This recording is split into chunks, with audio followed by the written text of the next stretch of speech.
Bon les gars, ça va ou quoi? Là, il va falloir que je parle un petit peu de Xabi Alonso là. Mais préparez-vous parce que moi, je vais parler des points négatifs, hein, je vous le dis direct. Je suis pas là pour faire comme tout le monde, dire non, le pauvre, il va aller à Liverpool, il va tout gagner, ça se fait pas ce qu'ils lui ont fait, bla bla bla bla bla bla. On va commencer par le commencement. Déjà, faut comprendre quelque chose. Quand il arrive au Real Madrid, je pense pas que c'est un mec sans cerveau. Donc je veux bien qu'on le défende. Mais commençons par le commencement. Quand tu es entraîneur à Leverkusen et que tu t'apprêtes à prendre le Real Madrid, tu te renseignes. Tu sais comment s'est passée la saison du Real Madrid avant ton arrivée. Tu sais quels sont les joueurs du Real Madrid et tu connais les statuts de la plupart. Maintenant, là où les gens veulent me prendre pour un con, c'est en essayant de me faire croire à moi et à d'autres, parce que je pense pas être le seul à penser comme ça, mais que le mec, il est innocent en fait, que voilà, il part et que c'est scandaleux et qu'on l'a maltraité et ceci, cela. Mais c'est faux. Pourquoi c'est faux? Parce que en fait, enfin, c'est faux. Vous allez comprendre ce que je veux dire. Quand tu arrives pour entraîner Madrid, surtout quand tu es un ancien joueur de Madrid et que tu connais la maison, tu ne peux pas me faire croire à moi en tout cas que tu ne sais pas comment ça fonctionne. Donc quand on me dit, pour commencer, que il allait avoir les pleins pouvoirs, que le projet c'était lui, qu'il allait pouvoir faire ce qu'il veut, etc., etc., moi personnellement, j'y crois pas une seule seconde. On est à Madrid, frérot. Arrête de t'inventer une vie. Crois pas que t'allais pouvoir acheter qui tu veux, faire jouer qui tu veux, faire tout comme tu veux, et tout le monde allait fermer sa bouche. Si vraiment il y a des gens qui pensent que c'est ce qui devait se passer avec Xabi Alonso, vous êtes des mythos ou vous connaissez rien au football, faites du badminton. Parce qu'on parle du Real Madrid, les gars, ça fait plus de 30 ans que je regarde cette équipe, c'est pas possible. Maintenant, lui, il arrive dans un contexte où il sait que le Real a fait une mauvaise saison, dans un contexte où il y a du changement. T'as Mbappé qui vient, t'as plus les Kroos, t'as plus les Modric, etc. etc. Et comment dire?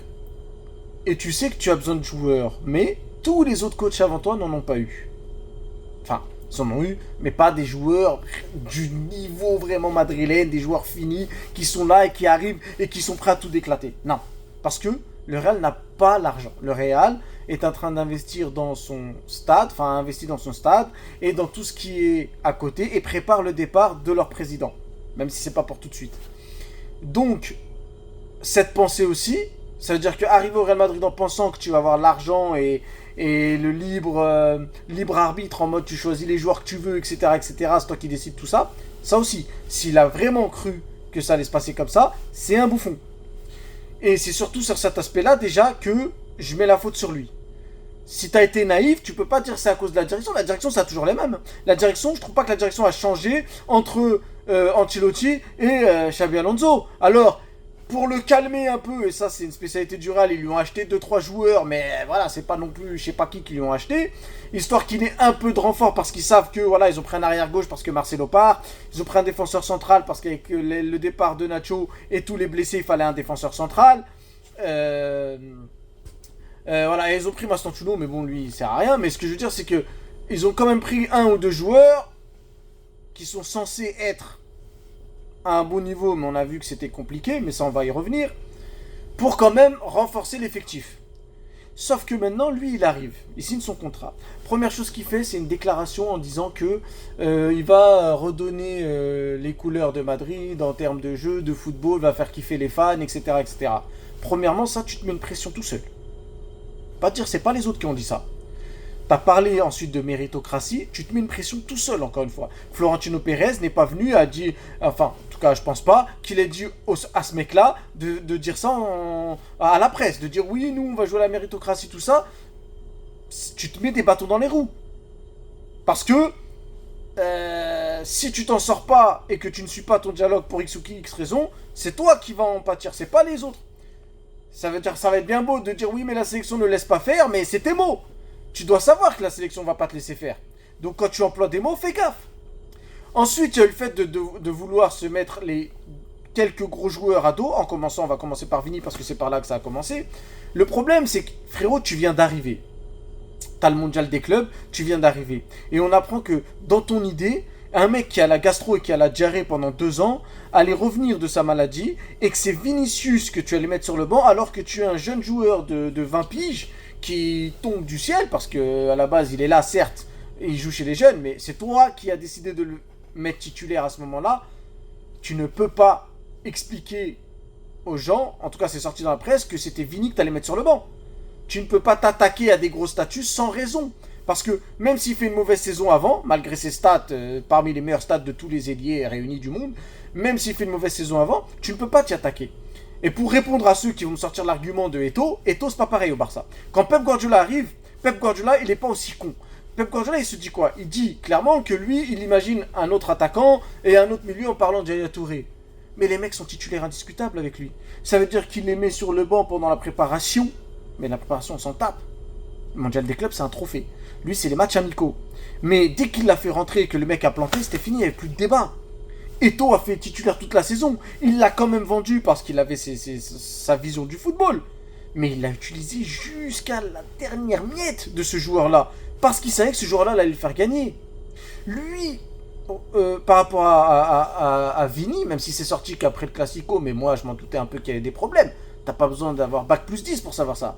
C'est un de tes plus gros statuts, un presque ballon d'or, qui a quand même pris le trophée de best. Ça veut dire qu'il y a quand même une institution qui a remis un trophée disant que Vini est le meilleur joueur du monde à ce type-là. Tu peux pas le mettre sur le banc comme ça. Tu as voulu le faire parce que tu as un autre joueur qui lui a le droit de décider où il joue. Parce que le problème il est là déjà, avant même de parler de Vini. Le mec veut jouer que à gauche. Donc il va sur le banc parce que tu as Vini à gauche. Tu lui donnes sa chance à Rodrigo, mais il la prend pas. Donc tu as pris le risque de mettre un gros statut sur le banc sans savoir ce que son remplaçant allait te donner. Et il t'a rien donné, donc tu t'es mis dans la merde encore plus. Tu as créé un système avec Arda plus bas, etc., qui fonctionnait. Mais quand tu as créé tout ce système-là, déjà tu t'es créé ce petit problème Rodrigo-Vini, sans savoir en plus que Rodrigo allait te donner avant. Si tu étais sûr de toi, ce serait peut-être passé. Mais t'as foiré. Maintenant tu as Arda et tout un système, et vous allez comprendre pourquoi j'insiste sur Arda, et tout un système qui fonctionne. Mais les gens qui sont là à te dire que oui, mais ça fonctionnait bien au début et on voyait du jeu, ils oublient l'adversité. Tu jouais des pains, tu jouais des baguettes. C'est de la merde les équipes qu'on a affrontées, il faut arrêter. On affrontait des mecs qui venaient de monter en Ligue A. Mais non, t'affrontais pas des équipes de fous non plus. Et des équipes qui défendaient bas en plus. Et t'as galéré, il y a des matchs qui sont débloqués par des pénaltys.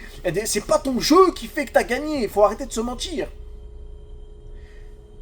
Après ça, tu as un problème. C'est que tu as créé une équipe sans penser à l'avenir. À l'avenir proche, qui est Bellingham. Parce que ton Bellingham, tu sais très bien que c'est un gros joueur et que tu vas devoir le mettre dans ton équipe. S'il devient nul, tu aurais pu l'enlever. Mais toi, tu réfléchis pas comme ça. Toi, tu réfléchis en mode, tu veux mettre un joueur dans ton équipe qui marche sans avoir calculé le coup. Et du coup, il va venir, et avec Arda, ils vont se rentrer dedans, et ça va pas fonctionner. Du coup, tu te remets encore dans la merde parce que tu dois choisir maintenant entre Arda et Bellingham qui joue. Deuxième erreur que tu fais. Tu aurais dû déjà penser à comment tu vas réussir à les faire jouer les deux avant. Parce qu'au final, tu t'es retrouvé avec un Arda sur le banc. Ce qui est pas bon. Parce qu'au final, tu as refait un milieu différent. Maintenant, une fois tu as Tchouaméni, une fois tu as Kamavinga, une fois tu as ceci, une fois tu as cela avec Bellingham. Parce que Bellingham est obligé d'être là. C'est problématique.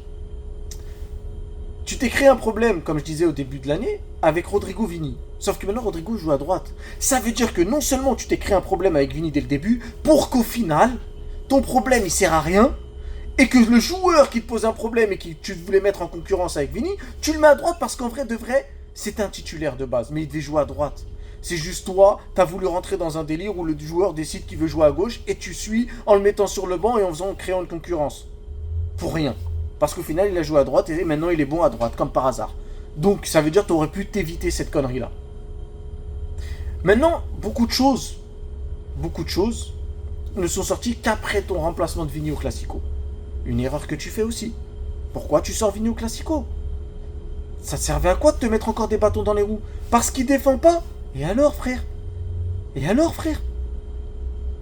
C'est quoi le délire? C'est ton meilleur joueur. Si c'était ton moins bon, et que tout le monde, et qu'aux yeux de tout le monde, on voyait qu'il était fatigué, mort et tout, peut-être qu'on n'aurait rien dit. Hein. Mais c'est pas le cas. On voyait qu'à chaque fois qu'il avait la balle offensivement, c'est lui qui tuait. Arrête de klaxonner toi aussi là. Donc, tu te mets un problème.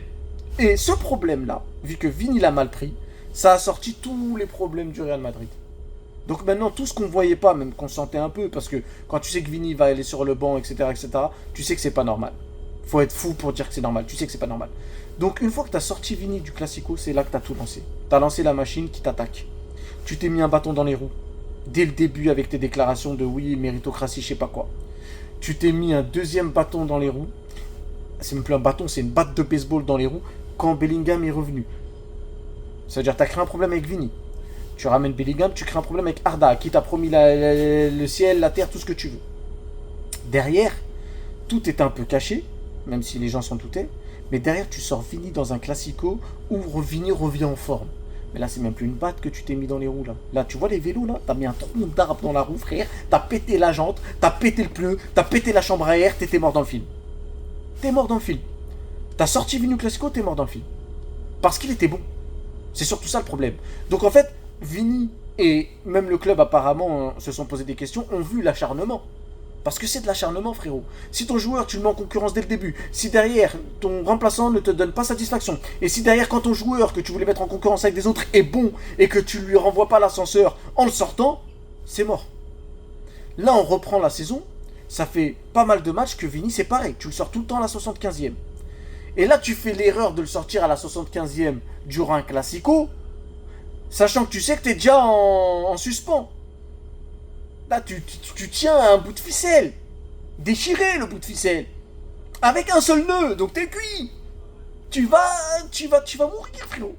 Et toi, tu sors Vini encore le même match. En finale, où il prouve encore que c'est le meilleur sur le terrain.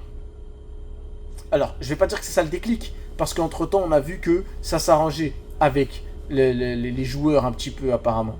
Mais frérot, tu t'es pas aidé. Durant toute ta gestion, tu t'es pas aidé. Tu as fait une déclaration en pensant que tu allais avoir un club de fous qui allait être derrière toi, alors que tu es un coach à argent. Il faut comprendre que Xabi Alonso, pour moi, est un coach à argent.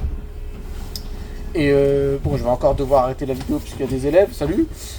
Mais c'est ça le truc que j'essaie d'expliquer, c'est que Xabi Alonso, c'est un coach à oseille. Donc, il va peut-être aller à Liverpool, mais c'est pas parce qu'il est super fort qu'il réussira à Liverpool. Je suis persuadé que c'est parce qu'il va dépenser beaucoup d'argent pour pouvoir faire son jeu. C'est comme ça, c'est des coachs comme ça, les Pep Guardiola, les Xabi Alonso, etc. Ils veulent des joueurs pour pouvoir faire leur propre style de jeu. Mais ces joueurs-là ont un coût. Et ça, ils l'auraient jamais eu à Madrid aussi. Et vous n'allez pas me dire qu'ils ne le savaient pas. Ils le savaient. Ils le savaient. Et je ne vais même pas parler de ses choix tactiques, de ses remplacements bidons, parce que au final, je me dis que même si pendant le début de saison, c'est vrai que je trouve ça débile qu'il change toujours les 11 titulaires, qu'il change toujours sa manière de jouer, tout ça, c'est sa faute et personne ne peut me dire le contraire. Mais au final, ça fait 2-3 mois qu'il a que des blessés. Donc entre les 3 premiers mois où lui fait n'importe quoi et les 2-3 derniers mois où ça lui est imposé parce qu'il a trop de blessés, je ne vais pas parler de ses choix. Parce que au final, il y a plein de trucs qu'il ne pouvait rien faire. Mais si tu regardes bien, il perd sa place très très tôt. Très très tôt. Dès qu'il fait ses déclarations où il promet la lune alors qu'il n'aura même pas les joueurs qu'il faut. Les mecs, même Zubimendi, ils veulent pas l'acheter, Real. Si tu sais qu'il y a un club qui va mettre 50, 60, 70 millions en PL ou peu importe où sur des mecs comme Zubimendi, jamais de la vie le Real va suivre. Jamais. Et si vous me faites croire que Xabi Alonso savait pas ça, vous êtes des mythos. Donc voilà, c'est la fin. Le coach s'en va et puis c'est tout. Mais c'était sûr qu'il allait partir. C'était sûr.